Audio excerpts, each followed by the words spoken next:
The galaxy had already learned that strength could be patient.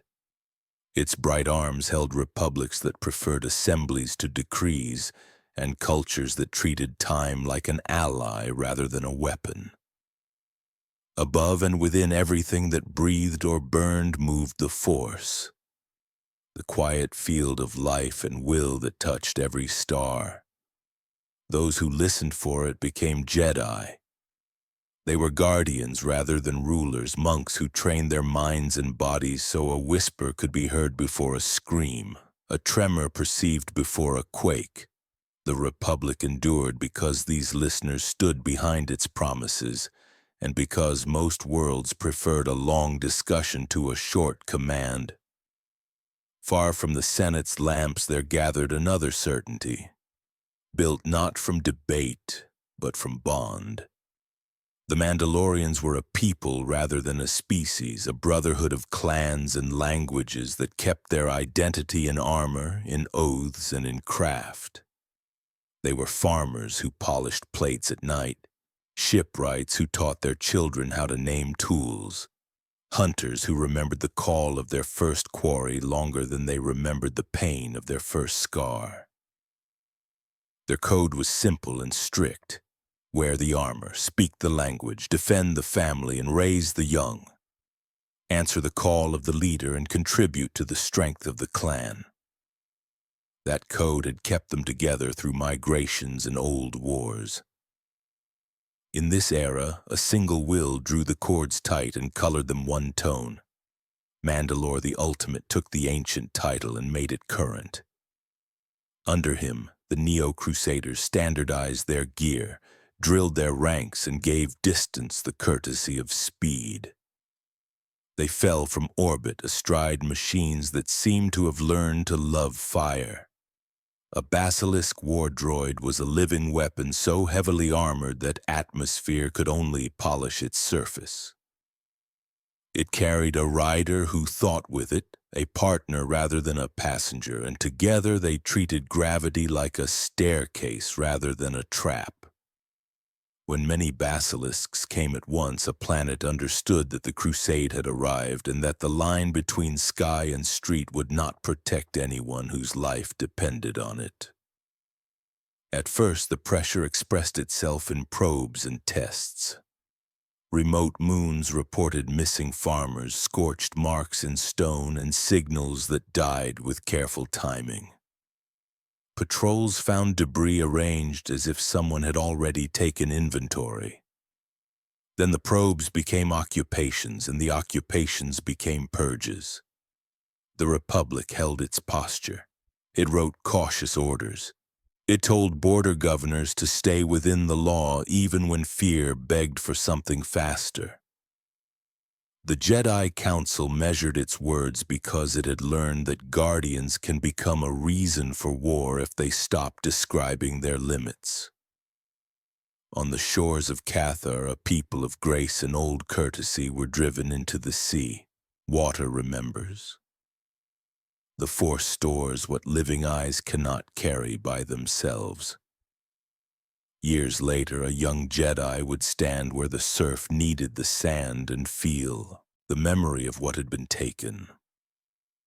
In the present of the early campaigns, the Republic folded that grief into communiques with careful language and inadequate numbers.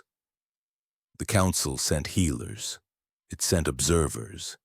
It sent teachers to worlds that faced occupation and asked them to teach without creating a second war within the first. Those teachers did what they could. They patched wounds. They kept count. They told children how to breathe through fear. Decisive is a simple word in a hard condition. The Council feared not only the Mandalorian blade, but the other blade that might be lifted if the Jedi entered the war with their sabers and their certainty. Sith names still clung to recent pages in the archives. The Order had bled under a different banner not long ago, and the ink on the last casualty lists had not yet turned brown. Restraint was a discipline and a warning. The Mandalorians learned to exploit it. Cassis Fett gave the crusade a tempo that ignored weather, ignored distance, ignored the comfortable advice of old captains. He redrew supply so that his columns could arrive where no maps suggested they could. He exchanged drama for result. Where the Republic expected a raid, he planted an administration. Where the Republic gathered lines for a stand, he withdrew to make those lines irrelevant. Old routes were avoided. The Hadean and other deep lanes were threatened from angles that seemed wasteful until the results arrived, tidy as ledgers. The Republic did not lack courage. It lacked a single clock. Sector fleets fought for their homes. Planetary militias knew their hills and their harbors better than any outsider. But a ship saved today was in refit tomorrow, when a different world would need to see it above their horizon. A commander who won a battle with brilliance could not be everywhere brilliance was required on the following morning. Even in victory, the weight of recoordination set in. The crusade exploited that weight. It pressed a world until the world screamed, then moved away precisely when the scream gathered help, then returned when the help had exhausted itself on empty space. Among the Jedi who watched this pattern, one listened closely to the silence between pulses. He had walked the outer rim before there were orders. He spoke little. He wrote less. He studied ruins left by wars that the living misremembered. He looked at the stone on Cathar and felt the shape of an afternoon that would not end until someone said no more. His name would be said in many ways later, but in this time he was a learner with a gift for synthesis. He gathered fragments until they formed a map that did not exist on any table. He wrapped himself in patience, and then he broke it. He did not move alone. At his shoulder walked a friend whose certainty steadied that synthesis. Where one saw the field entire, the other watched the gate that must not be left unbarred. Alec would later take a different name, but in this age he was a knight who believed that character is the difference between an oath and a costume. Behind and beside them traveled others whose paths would matter to many worlds. Mitra Surik felt currents the way sailors feel weather. She could stand in a hangar and tell which pilot would need a second chance. Engineers, healers, logisticians, scouts, and 1,000 quiet hands gathered without proclamation. Inspiration multiplied because it was practical. They did not call it rebellion. They did not cut themselves off from the order they loved. They accepted the quiet censure that elders offer when they fear that conviction will outrun wisdom. Their ships left thin contrails above frontier bases. Their arrival came with few words. They met militia captains and governors whose sleep had grown shallow. They listened and returned to the council with records, not accusations. They did not claim that the war could be won quickly. They said it could be lost slowly, which is another way of losing it entirely. The turning came not with a grand decree, but with an impossible defense that held long enough to be believed. A Mandalorian column descended on a mining world whose ore fed 3 sectors. The defenders had numbers but not armor, resolve but not practice. The Jedi who came explained basilisks as machines rather than omens. They arranged fuel lots so crosswinds would break the descent spirals. They taught miners to place charges in shallow patterns that would collapse only the front of an advancing line. They planned the retreat routes before the first shot. They held for an hour, then 2, then through the night. When the sun rose, the mines still produced. In political centers, a defense that works is an argument that doesn't need to be spoken. Authorizations followed. The order formally committed its strength to the defense of the Republic. The Council wrote boundaries around its engagement. It promised clarity of aim. It named masters who would oversee relief and coordination. It did not name the learners who had already chosen a different path, but it stopped trying to slow them. The Senate opened maps to people who could see several nights into the future. Transport guilds accepted schedules that bled them now to spare them later.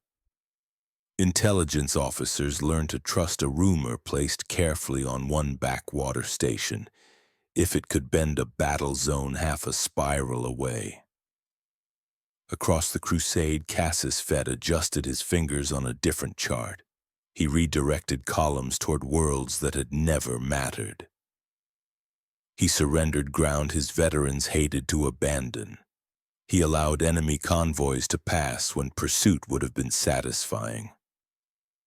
He did all this because the crusade had another teacher. Somewhere beyond the mapped edges of known power, a voice whispered to Mandalore the ultimate that the Republic must be tested now. Tested to fracture, tested until its guardians came down from their altars. Whether that whisper belonged to a hidden empire or to the echo of an older triumph, historians would argue. The result was plain. The crusade pressed harder where resistance felt essential. Onderon learned what such instruction could do. The planet circled its sun with its moon so near that storms traded between them like neighbors. Chun became a bridgehead. In dense jungle and high humidity, the crusade trained away vanity. It hunted with beasts that had never feared anything larger than themselves. When their basilisks fell toward the capital, each rider had already lived months in weather that corroded the careless. Republic officers measured themselves against that training. Any unit that could survive a week on Sun without losing its schedule had earned the right to try for a different kind of sky. The war taught with severe kindness. It taught that logistics is character. It taught that courage without timing is a poem that ends too soon. It taught that a leader who wishes to end a war must understand the enemy's cause, not to praise it, but to remove the stone that gives it form. The revanchists learned to meet basilisks high, where thin air magnified small errors. They learned to break Neo-Crusader lines not with a single blow, but with sustained pressures that made the lines choose between discipline and breath. They learned to take worlds and leave them usable. The Republic celebrated quietly. Docks reopened. Schools held class with the windows pushed wide to prove that the sky remained public. The Jedi wrote home about patience learned and sorrow observed. They avoided triumph because the arc of the crusade still bent inward. Then came twin blows that dented caution so deeply it never recovered. On one world, a negotiation became a demonstration about delay when bombardment turned districts into heat. On another, an example was made so thoroughly that the word example fell out of use. Officers who lived through those hours did not forget. A young pilot named Cartho Nasi learned fidelity to responsibility where promises had been measured with the wrong clock. An admiral known for careful courage began to think about ends rather than reputations. Revan did not become necessary because he spoke. He became necessary because he composed movements that let weaker forces become decisive at the hour when stronger forces must overextend. He believed in the discipline of decisive moments. He believed that needless delay is paid in lives by those not invited to the meeting where the delay is explained. He believed that the crusade must be broken at the source of its story, not merely defeated on a list of worlds. He began to craft a doctrine that joined two truths. The Mandalorians needed a battle large enough to purify their narrative. Such a battle could be arranged on terms that would not be visible to them until too late. Maps were studied for more than lanes. Gravitational charts were read like weather almanacs. A world already marked for avoidance appeared again and again. Malachor V lay crooked in space. The crust remembered impacts. Neighboring bodies orbited with anxious care. The force around it behaved like a wound that refused to close. Ruins on the surface did not welcome visitors. Echoes under rock did not forget footsteps. Revan did not rush. He established supply lines that pointed elsewhere. He sent engineers to forgotten stations where no one would notice their work.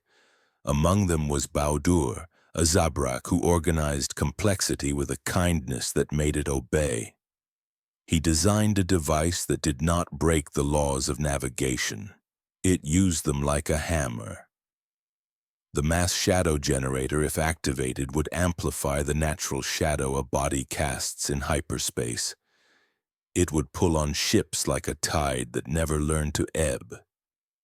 It would grind fleets together, hull against hull, bridge against bridge, until the language of battle could no longer be spoken.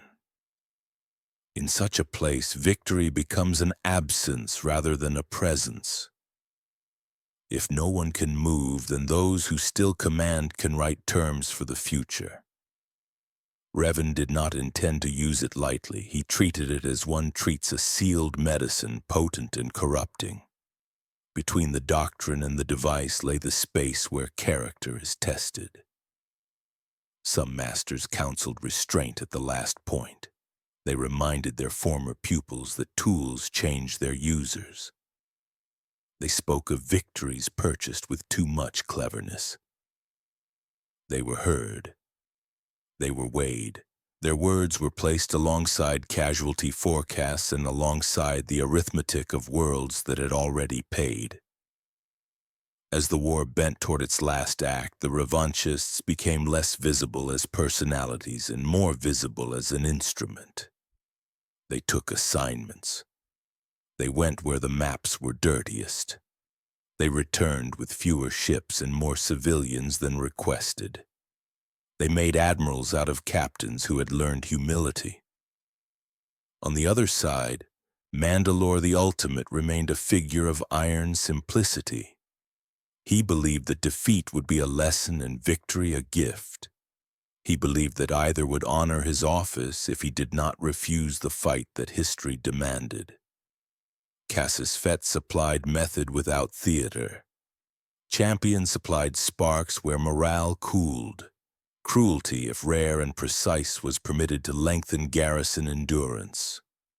When the math changed, it did not announce itself with fanfare. It announced itself with the absence of easy victories. It announced itself with fewer frantic requests from worlds that had learned to send one each month. It announced itself when Mandalore's staff found the enemy no longer at the end of routes but at angles that required unfamiliar staging. Revan had shifted the field. He had asked the crusade to step into a geometry that seemed familiar until it was not. He returned to Malachor V without ceremony. He walked the surface where wind spoke through fractures. He felt under his boots the bones of machines buried before his order learned to keep thorough records. He let the planet teach him the danger of certainty. He did not smile when he saw the last coordinates. He was becoming an avatar for an answer that had not been welcomed in the halls where he had learned to listen. The invitations were sent. Fights opened at worlds Cassis Fett could not ignore without contradicting his own law. Supplies gathered in places where Mandalore's quartermasters expected a raid, and the raids did not come. Scouts were permitted to see what they were meant to see. Captured couriers were allowed to deliver certain messages home. The screams of the map harmonized into a single note. Come. Both sides told their people that meaning would be decided at the chosen place. Both sides believed it. Fleets crossed to Malachor V. They came through the blur of entry with heat on their hulls and orders that would require precision from tired minds. The Republic arrived with lines that seemed thin and reserves that seemed late because the plan required patience. The Mandalorians arrived with weight and with a story that asked for a final test. In bays and corridors, the same rituals unfolded with quiet clarity. Veterans checked buckles with hands that no longer needed sight. Engineers listened to engines with the patience of farmers listening for a change in wind. Medics laid out bandages with the tenderness that war respects. In stands and holds, prayers were made in many languages that meant the same thing. At the edge of the system, two figures stood in a room with lights dim so the field would be easier to read. One spoke rarely now. One spoke freely because he trusted the other's silence. Orders moved outward through lattices of approval that had taken years to build. Somewhere in those lattices, a signal would travel later that no one would forget. Somewhere near the heart of the planet, a device rested that could turn a battle into an event remembered by stone. Final arrangements settled like dust. When the first wave closed, it felt less like a clash and more like a procedure. Basilisks fell in straight lines, interceptors angled not for show but to shave speed that would matter later. Heavy cruisers kept distance from capital ships whose shields had been tuned to swallow a particular kind of impact.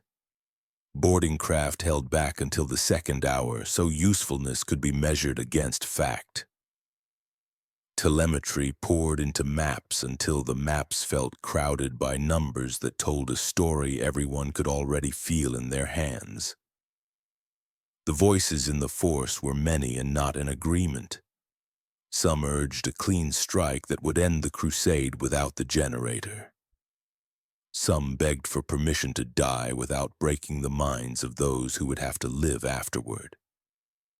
Some asked to surrender if surrender would save a city that had grown around a starport over 10 years. Above those voices, like a line that hummed because it had been tuned by long listening, came discipline.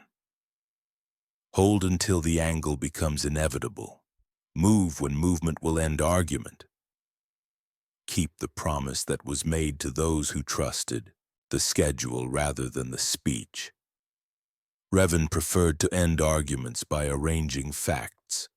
He walked the line of officers not to inspire but to place his eyes on people who would need to be seen when their orders reached them. He spent a long minute with the engineer whose hand would pass over the control no one had wanted to build. He stood beside the friend who would become another name in another age. He listened to scouts who spoke with the plainness of people who have nothing to sell. He rested his hand on metal that hummed with preparatory heat. He looked once briefly toward the planet. The Mandalorians saw what they expected to see. A center that could be broken, flanks that would fold if pushed. Terrain that demanded respect and promised reward. They had been taught that victory requires risk. They had been taught that risk honors the fallen. They had been taught that a crusade without a final test is a storm that never makes landfall.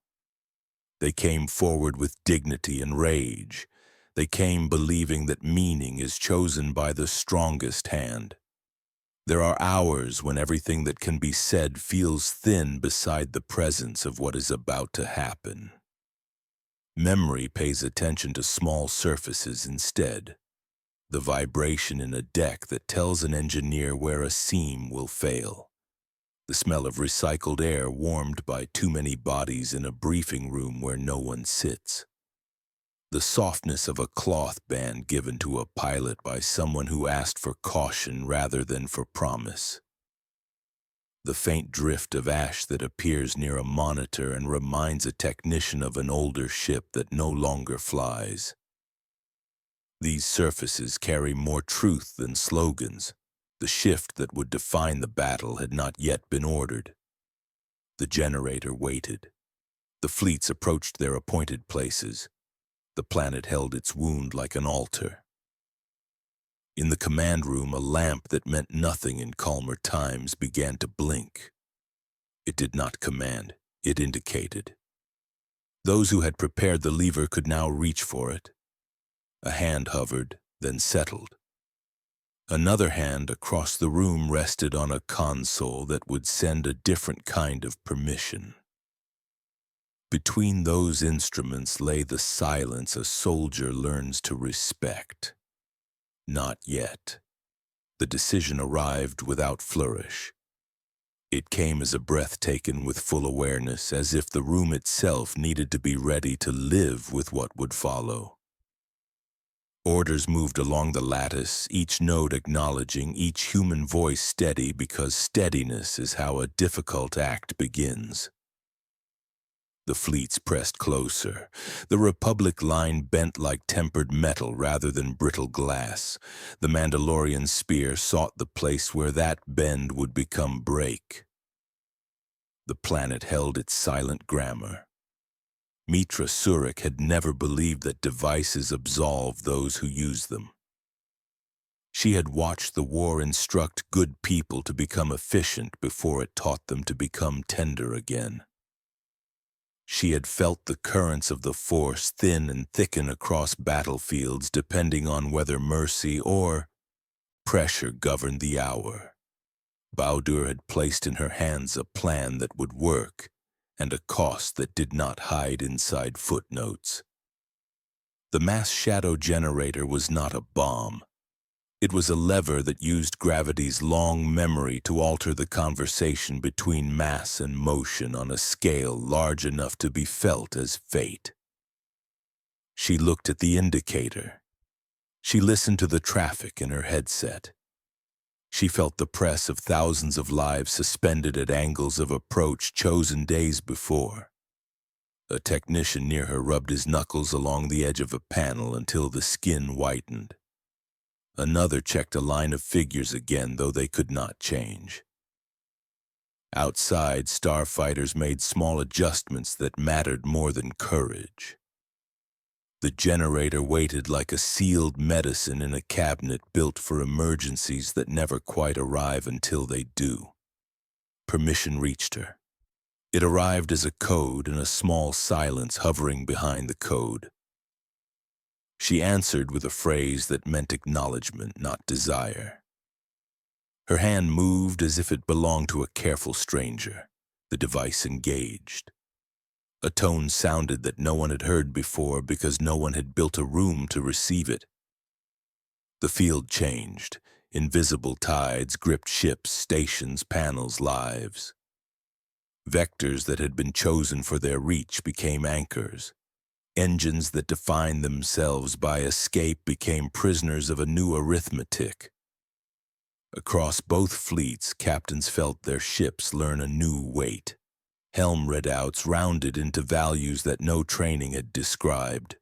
Basilisks twitched as if they had been yanked backward by a brutal wind. Heavy cruisers found their proud mass used against them. Tugs and transports, small and stubborn, shuddered but held because low mass does not negotiate with gravity. It obeys and survives. Two dreadnoughts scraped bow to stern with a sound that only the crews would remember. A column of transport spun into a slow braid before stabilizing where physics allowed. On the surface, fissures that had kept their edges for centuries softened. Dust lifted in small puffs without wind to explain it. Subsurface echoes thickened into something like a groan. Under ancient stone, chambers collapsed into older chambers. A once buried spire revealed itself to no one because no one stood above it to look. The force trembled, not like water, but like a fabric pulled too suddenly in two directions by hands that did not intend harm but did not avoid it either. Where the lines were tightest, men and women stood away from bulkheads because the metal sang.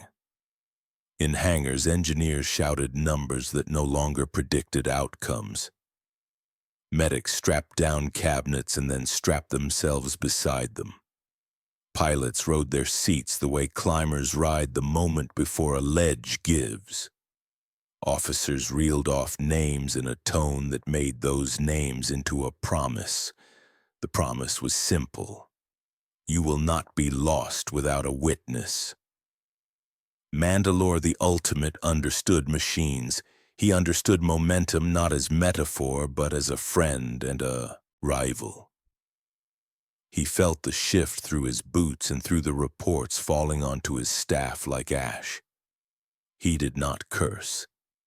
He watched the shapes on his display deform into a design he had not chosen.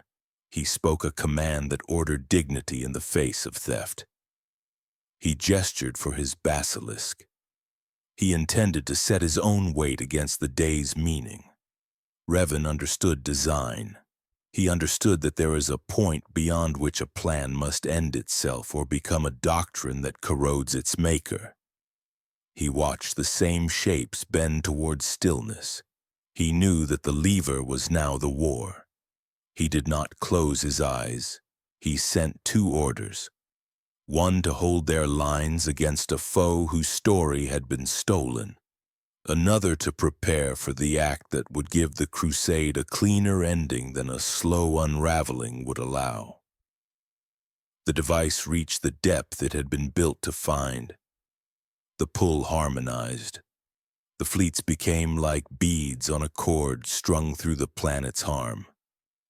Pieces broke away from hulls and drifted without drifting.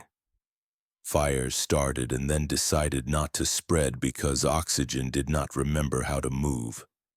On the surface, a ridge crumbled with the quietness of a library being closed in the evening. Air sank into the new space as if it had been waiting for the invitation. When the grip released, it did not release everything. Some ships had lost engines and now kept their place by will and by the geometry of their damage. Others, freed imperfectly, slewed into new orbits that felt like nausea. A field of debris formed that would write its own map for generations. In that field moved rescue pods, fragments with people in them, fragments with stories in them, fragments with no one left to carry the stories farther. Over the channel, the sound changed. It grew wider and thinner at once, as if the range of possible messages had been reduced. Mitra Surik set her hands down flat. The room was full of breathing, the generator powered down with an innocence that its users would never again claim for themselves. She looked at Baudur across a distance made of obligation. He lowered his eyes because sometimes respect must look away.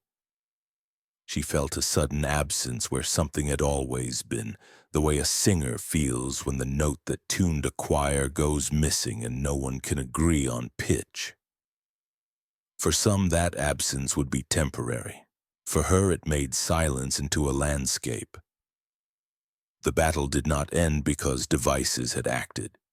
It ended because a leader chose to meet another at the point where stories must be simplified. Mandalore the Ultimate descended, air searing along the curve of his armor. Revan went to meet him without ceremony. There is a weight a duel carries that no battle can carry. It assigns responsibility in a way that armies cannot. It reminds witnesses that vows are made by persons, not by fleets. They met on ground changed by the generator's hunger. The earth felt sprung as if crushed roots still remembered pathways. The sky had a color that belonged to stone rather than to weather. Each came with the certainty of a task becoming complete. Each carried respect for the other's discipline. They circled as if the planet had drawn for them the smallest possible arena that could contain what they intended. The fight was made of economy. Strikes flowed without waste. Blocks gave no more than required. Mandalore carried sentries in the tilt of his helmet. He struck to test and then to teach. Revan moved with a patience that looked like stillness until a line opened. He did not seek glory. He sought the line. When it appeared, he accepted it as a farmer accepts rain on the right day. The leader of the crusade fell. His mask struck stone and rang. The sound carried into the force like a bell that announces that one duty is ended and another begins. Revan knelt. He removed the mask not as a trophy, but as a sign that a ritual had been answered. He took it because symbols can govern the behavior of those not present to witness the finer details. He spoke to the survivors of the crusade in the language they had chosen to bind themselves with. He told them to lay down arms and to seek the old duties that families recognize. In some accounts, the words were carried by messengers. In others, they were spoken on open bands for any to record. In all versions, the clans understood that their unity had been suspended by the loss of the mask. Cassius Fett carried away what he could. He would argue in distant rooms about the meaning of defeat and the dignity of survivors. He would keep records with the same exactness he had brought to conquest. He would try to preserve a spine for a people who had been taught by armor to stand tall. He would succeed in part and fail in part because history permits no one to do both entirely. On 1,000 worlds, news moved like a weather front. Some cities unclenched their fists slowly as if muscle needed instruction before it could relax. Some governors wept in private and then issued proclamations about schools reopening. Some soldiers sat in silence and listened to their hands shake. Some children grew curious about parents who had returned less talkative than before. Across the Republic, relief and sorrow braided into one rope. People used that rope to pull themselves into the next day. The Jedi Council received the news as Guardians receive any verdict that includes both victory and warning. Masters Kavar, Zez-Kai-El, Vruk-Lamar, and Atris stood in rooms lined with recorded memory and heard the report that the war had ended on a day that would never end for those who had stood at the center of it. They gave thanks for the lives spared. They measured the wound in the force that Malachor had made visible. They prepared to welcome home those who had carried the Order's light into places where light had been an accusation rather than a promise. Home is not always the same place for those who left. The revanchists returned with medals no one wore and questions no one could, yet phrase without doing harm. Some went back to quiet posts and tried to relearn the speed of peace. Some sought healing and service and found that kindness needed practice after long campaigns of pressure. Some could not rest where they had once slept. They moved along corridors at night because they could not abide the stillness of their beds. Revan did not return to stay. Information old and cold had begun to warm at the edges during the war's last months. Signals from beyond the usual routes had reached his attention. Hints of a power that had learned to move without ripples had forced themselves into his arithmetic. He accepted a necessary errand. He and Alec took a course into the unknown regions. They did not call it search for vindication. They called it responsibility to the pattern that had used Mandalore as a tool. Accounts differ on what they found. Some say they discovered an empire of hidden Sith led by a sovereign whose will had cured patience of all gentleness. Some say they found a council of survivors from older defeats who had decided that subtlety would be the style of their revenge. Some say the encounter made slaves of noble minds. Some say the encounter made a choice out of fear and hope and dressed that choice in the robes of inevitability. The result does not argue with the ambiguity. Revan returned differently aligned, and Alec returned as Malak. Mitra Surik stood in the echo of Malachor and tried to breathe in a way that matched the room. The council convened a trial. It was held with a sadness that sprung from love rather than from strictness alone. She had followed Revan into war. She had activated a device that ended that war by cutting through the language that otherwise would have prolonged it. She had returned diminished in a way the Order could not reconcile with its teachings. They pronounced exile. They did not spit the word. They set her apart because they believed that time and distance might repair what argument could not. The Mandalorians entered their era of low flame. Canderous Ordo, a veteran with a memory like iron, preserved stories others could not carry. He believed that honor grows where duty is nourished and dies where excuses are permitted to breed. He would later take a name that signaled his acceptance of a burden that outlives many bearers. He would try to gather the clans from embers. He would travel, fight, listen, and teach. Under him, the creed that had been used for empire would be repurposed for endurance. Worlds that had smoldered began to repair themselves with the everyday heroism of routine. Engineers rebuilt docks one beam at a time. Farmers replanted fields where glass had made strange shapes with soil. Children learned new routes to schools that stood in different neighborhoods. Maps were redrawn to account for the debris ring around Malachor V. Pilgrims came who sought to stand in places where history had altered its breath. They found silence instead of speeches. They found wind instead of placards. They left with pockets full of dust and the knowledge that some ground forgives.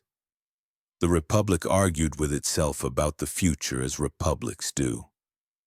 Some senators proposed disarmament that would make future crusades costlier to attempt. Others told the warning of unseen threats beyond the margins of trusted charts. Trade guilds advocated for the reinvigoration of lanes that war had choked. Planetary leaders advocated for patient relief rather than grand projects. In the listening rooms where the Jedi kept vigil, voices considered whether intervention should be taught as a discipline with clear limits rather than as a series of exceptions awarded by crisis. Revan's return did not happen in Senate chambers. It happened in shadows and in high orbit. It came dressed as pirates who chose exactly the right cargo to frighten a planet. It came as envoys who asked questions that pushed at the Order's coherence. It came as ships that ran blockades the same week as arguments about whether blockades were ethical. When the mask of subtlety came off, it revealed a familiar face changed by decision. Darth Revan and Darth Malak moved with the confidence of those who believe they have seen the structure behind appearances and have chosen to bend it. The Jedi Civil War would be another story, though it grew from seeds planted by the war that had just ended. Masters who had judged the Mandalorian question too heavy for young shoulders now watched those shoulders bear a burden that no training hall would have designed. Friends found themselves on opposite sides of a line that no council had drawn. Worlds that had cheered the end of one crusade tightened again under another. Names that had been written on commendations appeared on wanted lists. The Force gathered its patience for a different kind of healing. Yet even as new storms rose, the lessons of the Mandalorian Wars continued to instruct those who listened. Logistics remained character. Timing remained mercy in another form. Devices once used marked their users in ways that cleverly disguised themselves as destiny. Leaders, even brilliant ones, discovered that victory acquired by ending a story with one clean cut may ask for payment in the next chapter.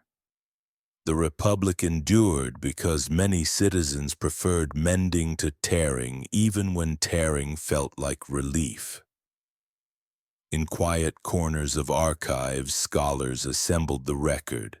They compared testimony from miners and admirals, from captured quartermasters and from field medics who did not learn history in schools but in hours where learning and survival felt like the same act. They argued gently about when exactly the war became unavoidable. They wrote footnotes that helped future readers understand why certain decisions felt inevitable at the time. They avoided certainty not out of cowardice, but out of respect for those who had lived the ambiguity. Atris collected holocrons with a devotion that frightened those who loved her. She believed that preservation prevents corruption. She believed that loss is a doorway for lies. She believed that if the Order could hold memory intact, it might repair the breach that Malachor had announced too loudly for the halls to ignore. Her collection would matter later, in ways that comforted no one. For now she represented the strain within the Order that sought safety and containment. Kavar worked with diplomats whose hands shook when they picked up cups of tea in the morning because they had carried too much during the years when talk meant buying a day for a city. He taught them that courage can be most noble when expressed by patience in a room where no one raises their voice. Zezkai-El walked temple corridors at night and listened to the air as if it might confess a plan. Vrook Lamar sharpened arguments and expected his students to survive the sharpening. Each believed in the Order. Each had learned that belief without humility becomes a weapon aimed inward. On Deekshun, storms continued to cross from the moon to Onderon like conversations between volatile friends. Ground softened, then hardened. Beasts trained by Mandalorians returned to feral pathways. Abandoned camps sprouted small plants the color of weathered copper. An old banner caught on a thorn and hung there until wind freed it one season later. The planet remembered training and brutality and respect. It remembered the rain that fell the night the last unit left. It remembered the smell of oil and the echo of boots. On Terrace, old scars would not close quickly. The siege had taught a generation the shape of waiting. Markets reopened one alley at a time. Hangars that had once housed starfighters hired school children to sweep away dust as an economy that had learned to hold its breath relearned how to exhale. Names of fallen pilots were spoken softly as if loudness might break a balance recently achieved. Pilots who had flown beside Carthonasi moved on to other fleets or to farms because every war ends differently for each survivor. Seriko held its heat for a long time. Even when wind cooled the outer layers of glass, the ground beneath kept its temper. Those who returned wore shoes that had been made by people who understood what fire does to stone. Memorials were placed not in neat rows, but along the routes people took to work and to love. The living needed to pass by them daily to braid memory into usefulness. The Mandalorian bombards had written an argument across Seriko's skin. The survivors replied with routines that refused to concede their mornings. On Malachor V, debris settled into slow orbits. Some pieces glittered with ice where life support had bled and then frozen. Some pieces kept lights blinking for years after hope had forgotten them, objects obeying their last instructions with poignant fidelity. There were whispers of salvagers who risked the gravity shadow for the sake of metals that could not be found elsewhere. There were stories of pilots who swore they heard voices when they passed over certain coordinates. The planet kept its wound like a vow. Revan's mask lay in a place no archivist could catalog while the person who had taken it wrote a new calendar. Mandalorian clans argued among themselves about the meaning of the word honor when applied to defeat. Some believe that survival while remembering the code is a victory by another measure. Some believe that only complete surrender to new work could erase the shame of failure. Some left the stars and sought quiet planets where the sky did not preach. Some doubled their devotion to craft. Armor was polished with a care that included grief. Alec, now Malak, learned what ambition sounds like when spoken in a room where only two people listen. He believed that spectacle teaches lessons faster than parable. He believed that fear hires itself out at cheaper rates than respect. He believed that the Order's tenderness had been read incorrectly by a galaxy that believes gentle hands are empty hands. He prepared to teach. He would do so with methods that thrilled some and disgusted others. His friendship with Revan took on the shape of a philosophy that neither could set down without also setting down himself. Baudur carried his kindness like a heavy tool he refused to trade for a lighter one. He repaired where he could. He kept to the edges because edges do not ask for speeches. He guarded the memory of the generator neither as pride nor as shame, but as a responsibility to avoid easy answers when hard problems show their faces again. He would walk deserts and talk to strangers about fittings and wiring. He would assist those who had learned that broken infrastructure breaks people faster than broken stories do. The galaxy resumed its habit of telling small jokes to itself. Transport pilots named droids after flamboyant admirals. Farmers called stubborn gates Mandalores and smiled as they wrestled them open. Temple cooks invented a stew and solemnly called it the revanchist. Children on city roofs drew basilisks with chalk and gave them friendly eyes because that made fear into something that could be played with. Such gestures did not erase grief. They taught communities how to live with it without letting it govern every hour. In time, the war's record found its forms. Holodramas reduced complex maps to 3 clean acts so that evenings could have clear endings. Memoirs rebuilt sequences in ways that made the author's past choices appear inevitable and noble because human minds must live with themselves. Official histories stitched pieces together with care and footnotes and caution. The best of them admitted that perfect certainty is an invention of small rooms. They urged readers to hold multiple truths without dropping any. In deeper currents, the Force continued to balance life and will. It received grief without flinching. It carried courage without fanfare. It placed before new generations the choice between patience and haste, between doctrine and curiosity, between cleansing fire and careful pressure. The Mandalorian Wars became a chapter with its own lessons, its own shadows, its own light. Those who slept under the sound of that chapter found rest because the story, while severe, was honest. There would be future councils.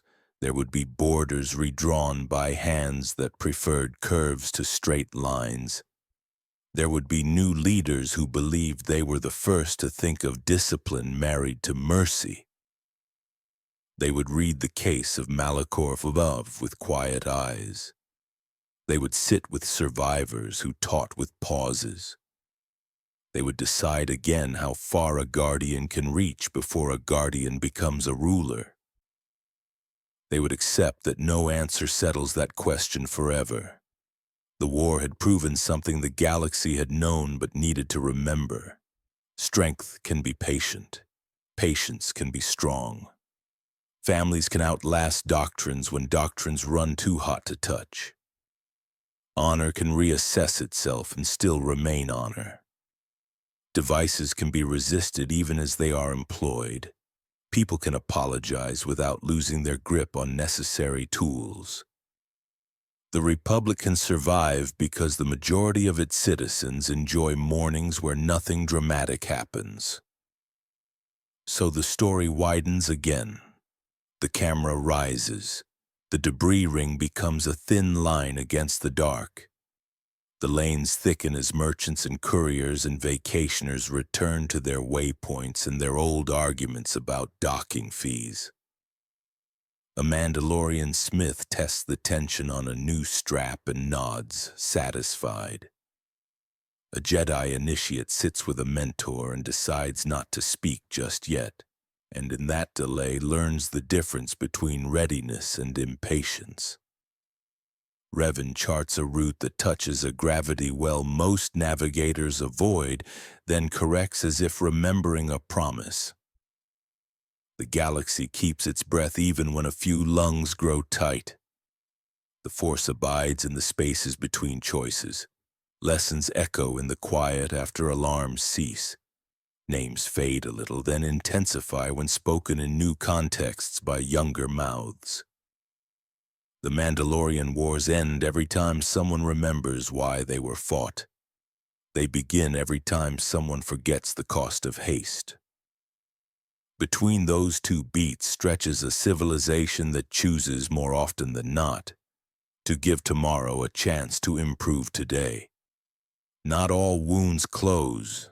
Not all debts can be paid to the last unit. The wise accept this without using it as an excuse to stop trying. The Order would learn and forget and learn again. The clans would scatter and gather and scatter again. The Republic would vote itself into errors and then repair itself with quieter votes. In those cycles lay the proof that endurance is not a static virtue but a motion practiced until it looks like stillness. In rooms where no one will ever film a speech, a governor signs a budget that funds a bridge. On a moon where soldiers once drilled, a school opens with a fence made of scrap hull polished by students who wanted the metal to shine like a promise. On a ship tasked with towing, the Mandalorian Wars end and end and end, and in their ending teach beginnings how to behave. And so the galaxy sleeps, not trustlessly, not naively, with watch posted and maps updated, with tools cleaned and put away, with a scar shown rather than hidden, with a promise kept in the ordinary act of returning to work in the morning, with strength made patient again by the memory of what happens when strength runs ahead of wisdom. The stars dim a fraction as vessels turn their lights down. Gravity keeps its counsel. The Force breathes, and everything breathes with it. Inevitability remains, but only as the quiet logic of cause and effect. The next meeting is already set by choices now being made in rooms where the air is cool and papers are aligned. The future walks toward the present with unhurried steps. Those who learned from Malachor recognize the cadence. They stand, they bow to each other, and they prepare to meet it. Ships return to their lanes more easily than people return to their habits. The maps grew clean again, yet the hours remained complicated. In that calm there remained a pulse, the aftertone of choices that had not yet found their final meanings. The Republic lowered its shoulders by degrees. The Order measured every intake of breath against the memory of a field that had been bent by a device. The clans listened for a voice that would not come again, and set about remaking the chorus that had kept them one body. Before the war, there had been a wilderness of rooms where restless minds reviewed old conflicts. Those rooms did not close. Their clocks slowed. Students read accounts of the Cathar beaches written years after the surf had quieted, and learned how the Force stores what stone cannot hold without cracking. They were taught to listen for that undertow when a leader speaks of certainty. They were taught to honor people rather than banners, because banners do not bleed when decisions are delayed. They were taught to see the way a fleet can become a single thought if the lattice of trust is strong. During the war, supplies had been a second army. Afterward, supplies became medicine. Agricultural guilds rerouted protein slabs to planets where fishing grounds had been interdicted. Mining cooperatives accepted price ceilings without protest because families needed metal, but also light. Engineers who had spent years solving problems no one would admire learned to sleep longer. They still woke when ships passed overhead, but they woke understanding that sound as normal rather than as omen. Relief became a practice rather than an announcement. On frontier worlds that had known the discipline of Mandalorian garrisons, a different discipline took root. Councils gathered under low roofs. Former resistors sat beside former conscripts and wrote rules for markets and roads. Confession and accusation visited the same tables. A child with a bamboo pen recorded agreements that would be dry before sunset. When disagreements edged toward old reflexes, someone would lift a chipped cup as if offering a toast to patience. The room would ease, because people had learned that patience is a tool, not a luxury. Along salvage routes that traced the edge of the Malachor field, small companies grew skilled at humility. They learned that greed pulls humanity apart faster than superweapons. They marked ghost orbits on private charts and shared those charts with competitors because funerals were costly and unnecessary. They brought home metals that made cities safer. They brought home stories that reminded listeners to choose gentle endings when possible. Some of those salvagers were former soldiers. They found replacement work for the reflex to save who can be saved. Craft changes slowly when tied to identity. In Mandalorian forges, heat became a teacher again. Smiths explained to apprentices why an old plate would not accept a new temper without cracking. Veterans showed dents that told where a charge must be placed if one wished to remove a damaged section without weakening the whole. Recipes for cloth that sat quietly beneath armor were recited like songs. No one pretended the mask would return. They tended the space where it had hung. They taught that a people can love a symbol without permitting it to own the future. Atris walked halls that stored memory. She walked them with a zeal that sounded like fear in certain hours. Preservation is a devotion with a thin edge. It can keep a community honest. It can also make a community brittle if the glass reflects only the past and never the present. Kavar spoke gently with colleagues who wanted forgiveness to arrive before repentance. He taught that forgiveness is not an era. It is a posture performed daily, especially by those with authority. Zezkai El watched initiates practice forms and quietly adjusted a foot or a hand. Not to produce warriors, but to produce minds that handle force with tenderness.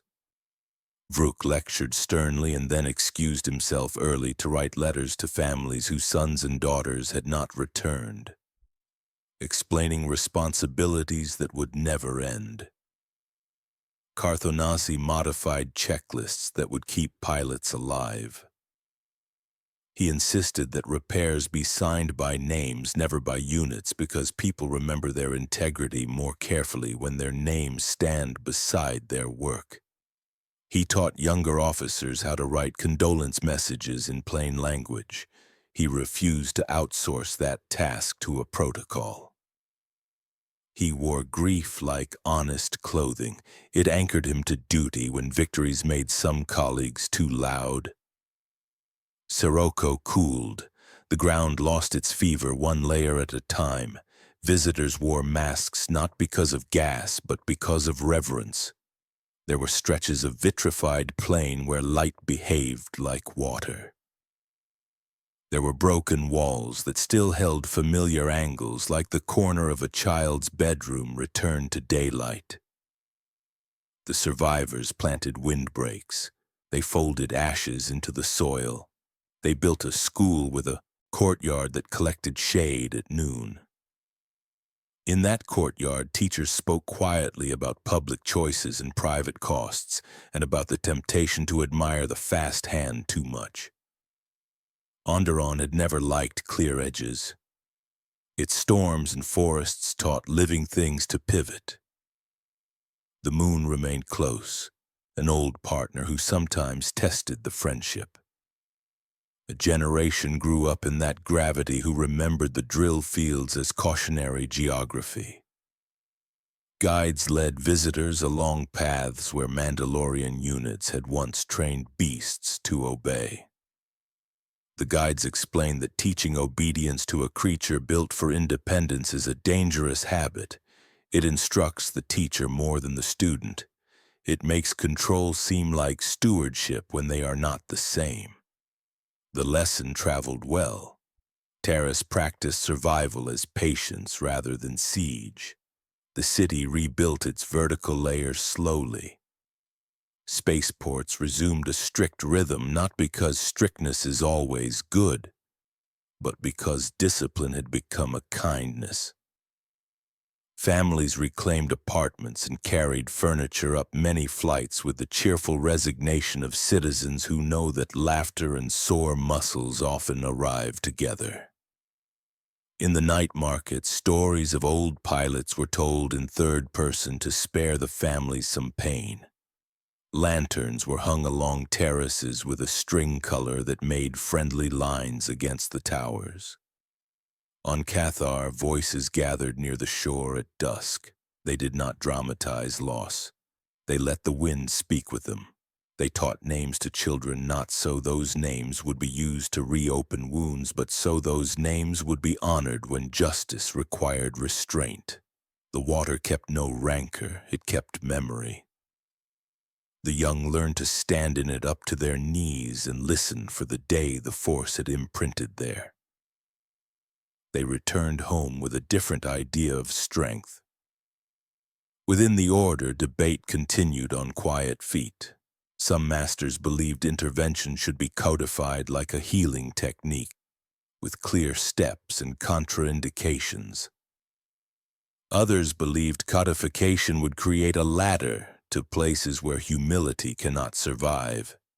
Classes were redesigned to include case studies rather than only serene abstractions. A cohort studied the notion that a weapon used once can become a habit unless hedged by rituals that remind the user of cost. They researched how to build rituals that dignified restraint rather than romanticizing passivity. They tried not to lie to the next generation with pious phrases that experience would shatter too easily. Baudur found work that made his hands smarter. He repaired things others had forgotten how to maintain. He designed a stabilizer for worn bridges on rural worlds because he had learned to see frailty where others saw permanence. He never spoke about the device unless asked. When asked, he spoke without melodrama. He named the pieces, he described the limits. He offered a quiet vow never to build another lever that elided too much human context. People believed him because he did not perform remorse. he practiced responsibility. Mitra Surik walked roads that preferred quiet companions. Exile is not only a sentence, it is a method.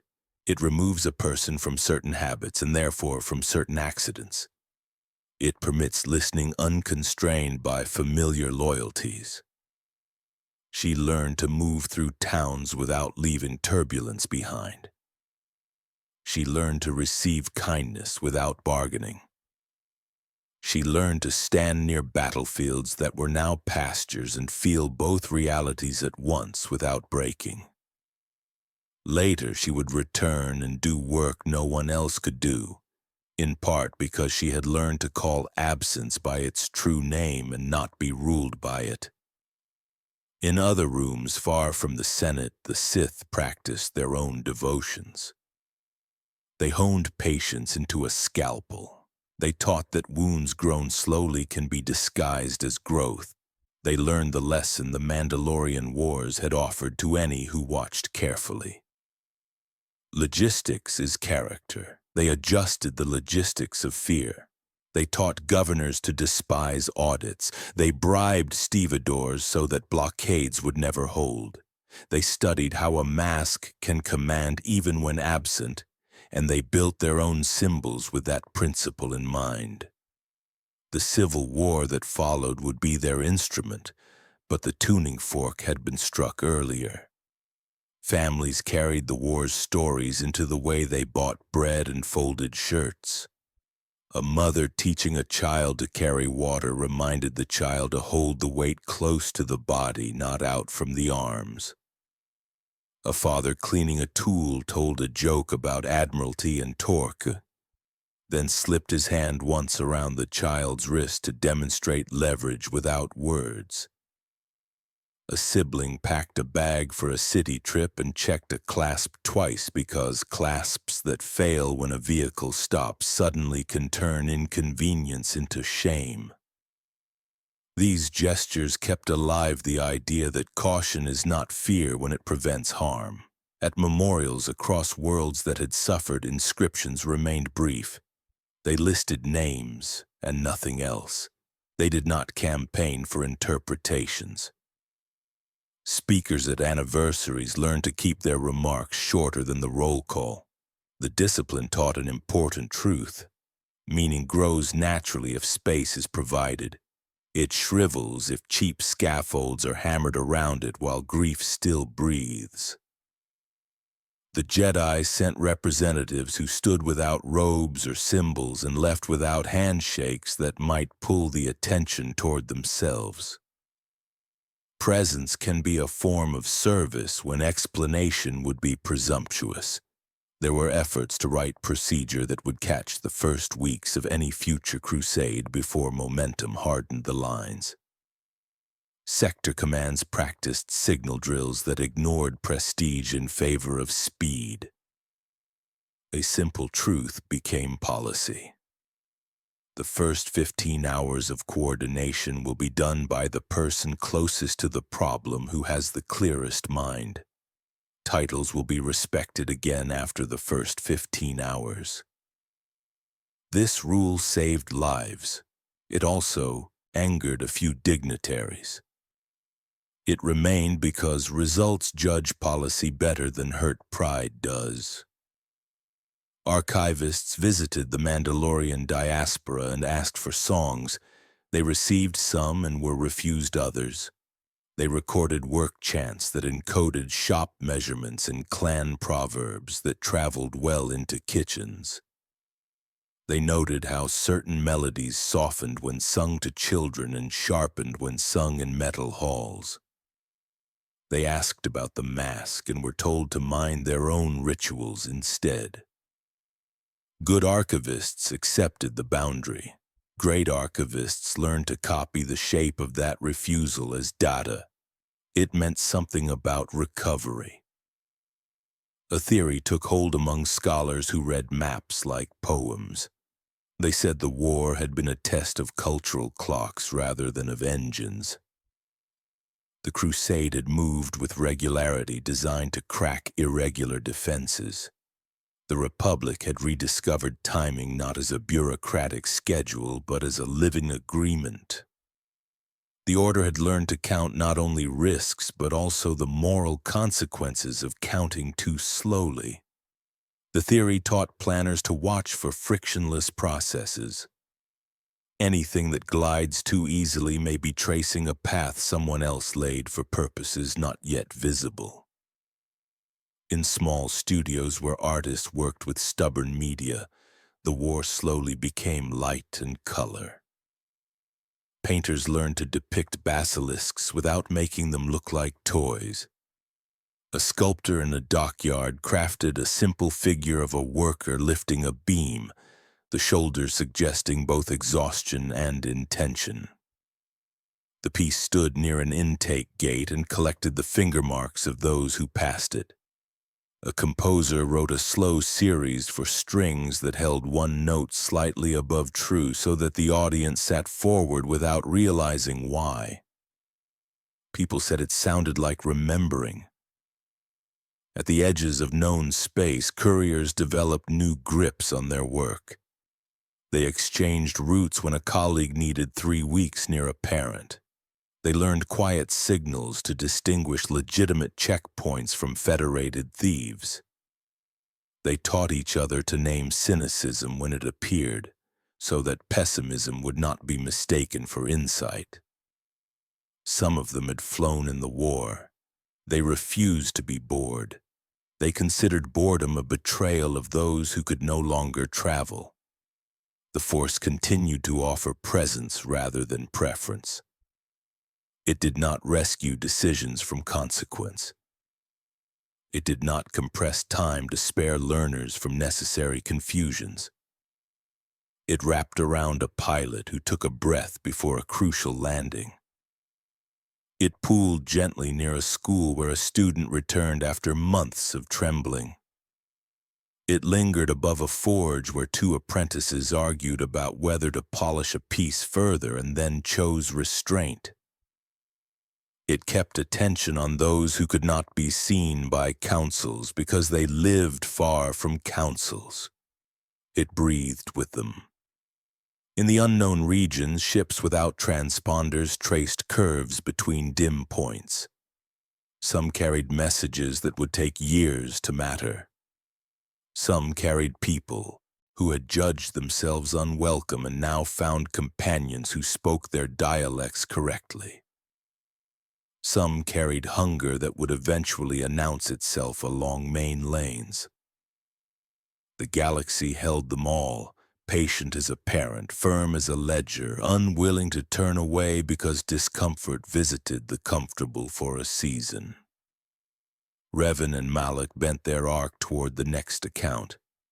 They wore new names as if the names were uniforms tailored to a philosophy. They began a lesson that would shape the Order again.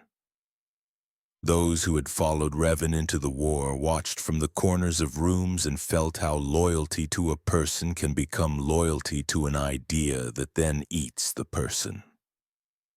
They learned to choose vows that can survive such transformations. Some chose to resist, others chose a different loyalty and hoped to reform from within. Hope is a virtue. It is also a risk when it imagines itself immune to gravity. On a mid-rim world with placid seasons, a hospital kept a dark room for bodies brought back from salvage routes. A nurse ensured that lights were always gentle there. She spoke to those bodies as if they could still hear. She recited routes. She spoke the dates. She identified the items found in pockets. She said the names on tags with the care a jeweler uses when laying out stones. Such care kept the living from becoming careless. It made administrators consider costs that took the form of time and hands rather than only credits.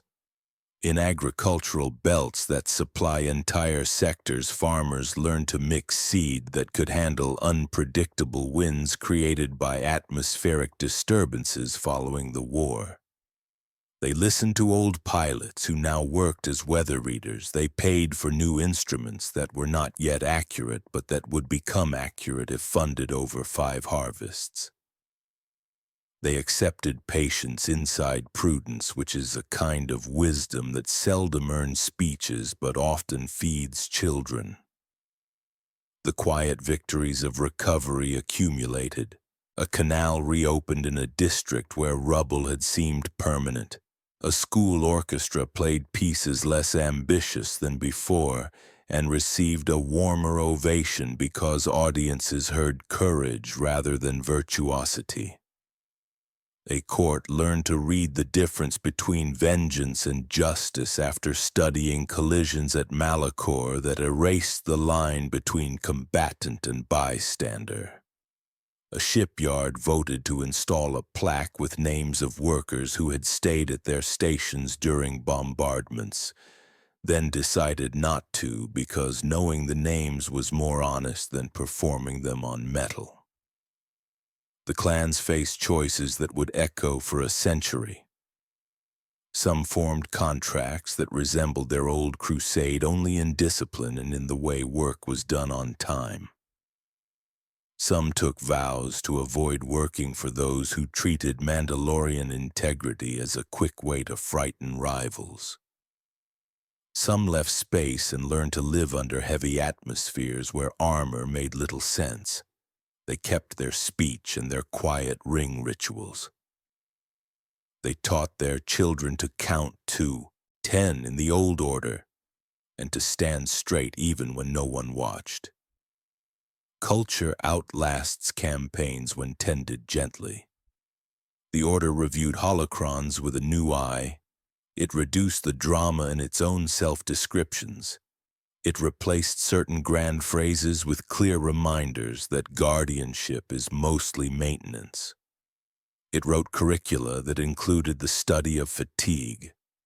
It taught that people with lightsabers are still animals who need sleep. It taught that a decision made at the end of a 20-hour shift will need review. It wrote the review into policy.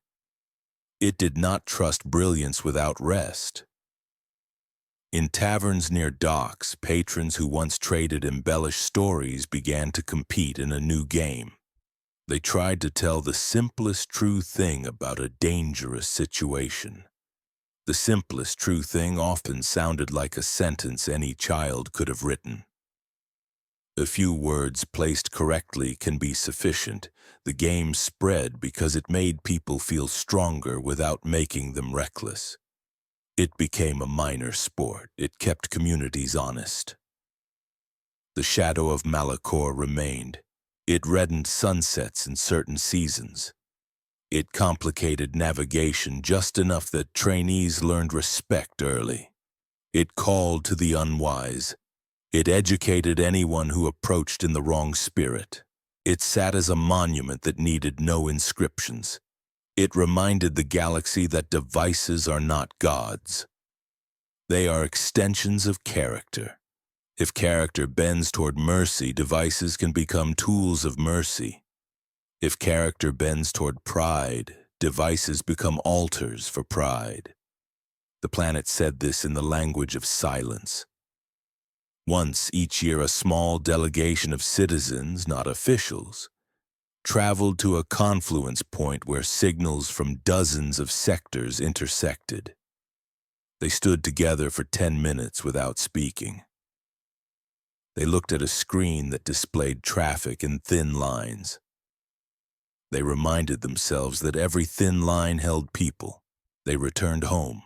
The practice spread slowly. It changed nothing dramatic. It changed enough. In the end, the Mandalorian Wars taught what many had already suspected. The galaxy is a patient fabric constantly tested by impatience. The fabric can be torn in a day and mended only by seasons of ordinary diligence. There are leaders who can bend a moment to their will, but those leaders are best judged by the movement of mornings after, not by the temperature of their speeches. There are devices that can end a battle, but none that can substitute for the daily weight of doing work with care. So the camera pulls back again. Sector maps align with the calm modesty of tools ready for use. Worlds exhale without relaxing vigilance. On a field near a hill where nothing important happened, a parent teaches a child how to fly a simple kite. The child watches the line and learns to read the pressure in the hand. Above them the kite steadies, then banks, then steadies again. The parent nods and says nothing. Lessons do not need narration when the line itself teaches. That steadiness is the final argument of peace. It does not gloat. It does not forget the fallen. It does not deny the possibility of future storms. It oils hinges. It patches roof tiles before rain. It sets chairs in circles where decisions can be made without hurrying. It repairs instruments and keeps a little extra fuel in a can in the corner. It hosts neighbors. It forgives slowly and completely. It holds the line against drama that promises meaning without labor. The war sits within that steadiness as memory and as tutor. It is taken down from the shelf when needed. It is open to remind a student why a temptation must be declined. It is closed when a student begins to recite rather than to listen. It remains available. It does not demand attention when attention belongs elsewhere. In this way, it continues to guard the Republic long after banners have been folded and stored. Threads of fate run through these rooms and routes, through these kitchens and hangars, through these forges and schools. They do not tighten into a noose. They arrange themselves like the warp and weft of an honest cloth. People walk on that cloth with clean boots and tired smiles. They keep the light low in the evening so that others can rest. They wake ready to do the gentle necessary work again. Not yet has not vanished from the vocabulary. It remains as a protection against haste. It reminds councils to wait before turning a lever. It reminds captains to listen to engineers. It reminds veterans to rest their hands before lifting. It reminds storytellers to leave room for silences that do honest work.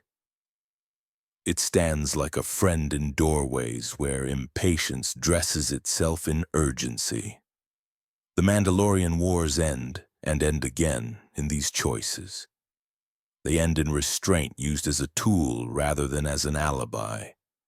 They end in repairs completed before blame is rehearsed. They end in children sleeping while the city hums at a normal volume. They end when a leader remembers that victory belongs to mornings where nothing explodes and everything works. They end in the gentle persistence of citizens who refuse to be accelerated past their own wisdom. The galaxy learns and forgets and learns again. That pattern is not a failure. It is the rhythm of mortal communities under an ancient sky. Between stars that do not hurry, people make clocks that sometimes do. When the clocks run too fast, the stars offer their calm. When the clocks run too slow, the stars offer their discipline. The force threads between, unhurried, sufficient, and always present.